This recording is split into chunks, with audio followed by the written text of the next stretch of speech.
Hello Pag-ibig members, it's me Angel again. Welcome back sa aking YouTube channel.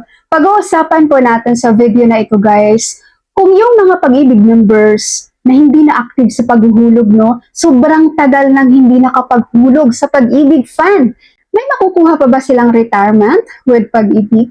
Alright, ang dami ko pong nare-receive na comment sa ating mga seniors na ngayon, no, na dati silang may contributions kay Pag-ibig. Yung iba, 1979, yung iba 1986, no?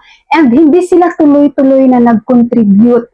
Ilang taon nang na-stop or ilang dekada na silang nakastop ng contributions with Pag-ibig at nagtatanong sila kung makukuha pa ba nila ang kanilang contributions with Pag-ibig Fund.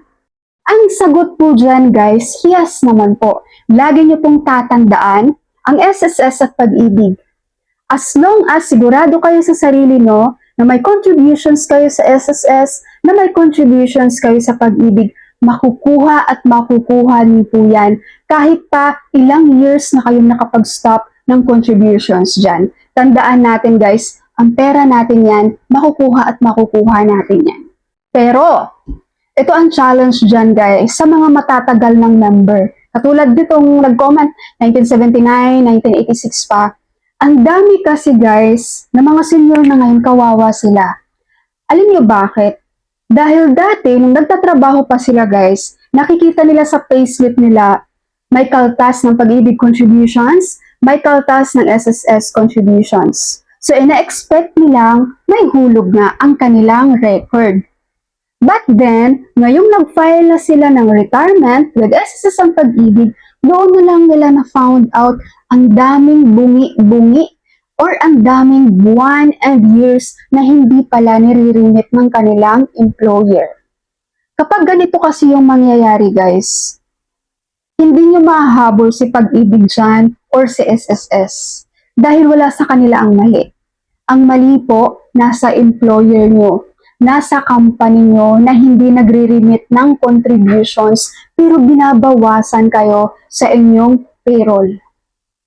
Kaya sa mga senior citizens na dito na nag-aalala, no, ang tagal-tagal na kasi noon, 90s pa, tapos hindi ko na nahuhulugan.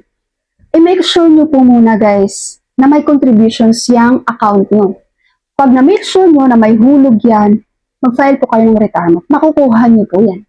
Kaya nga po, lagi ko pong sinasabi dito, no, sa mga wala pa sa retirement age at currently active sa contributions with SSS, active sa contributions with Pag-ibig.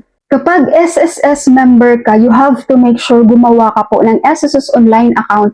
Huwag mo na patagalin guys. Lahat ng bagay online natutunan para sa inyo din po yan. Dahil dito sa SSS online account, makikita nyo lahat ng records nyo dyan. Monthly, i-monitor nyo yan. Kung yung binawas ba ng employer sa inyo ay niremit ba nila sa SSS, pag nakita nyo doon, goods yan. Pero pag wala, kumilos na kayo, tanungin nyo na yung HR nyo, yung company nyo, bakit walang contributions yung ganitong buwan, yung ganitong buwan, yung ganitong buwan. Okay? Kapag ikaw naman ay Pag-ibig member, you have to make sure gumawa ka po ng Pag-ibig virtual account. Namomonitor mo rin dito sa iyong account, guys, ang mga contributions mo with Pag-ibig.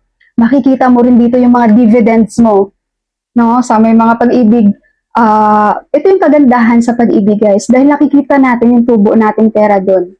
Okay, MP1 man yan or MP2, parehong nandun. At both, pati loans mo, guys, mamomonitor nyo ang payment dyan. Okay, so gumawa kayo ng SSS online account, gumawa rin kayo ng Pag-ibig virtual account.